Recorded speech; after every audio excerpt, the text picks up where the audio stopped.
আসসালামু আলাইকুম গাইস। আমি আছি এখন আমাদের যে হরিদাসপুর যে রেল লাইন, আর এটি কিন্তু মধুমতি নদীর উপর দিয়ে বয়ে গেছে।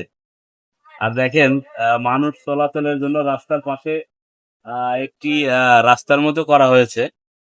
এখানে কিন্তু এলাকার লোকজন পারাপার হয়, আবার ওই পাশটা দিয়ে রেল চলাচল হয়।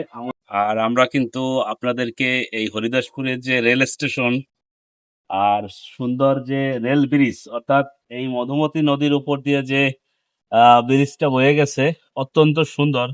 লোকজন দেখতেছি অনেকেই ঘুরতে আসছে। আর যারা আশপাশে আসলে ভালো লাগবে। আর রেলে কিন্তু চলাচল সাবধানে করা উচিত। আর পাশ দিয়ে একটি যে রেলিং এর দেখলাম, পার যাওয়া এপার থেকে ওপারে যাওয়ার জন্য ভালো লাগছে, যদিও একটু ঝুঁকিপূর্ণ মনে হয়েছে। তারপরে ভালো লাগছে। আমরা আপনাদেরকে এই সুন্দর মুহূর্তটা দেখানোর চেষ্টা করছি। ধন্যবাদ সবাই।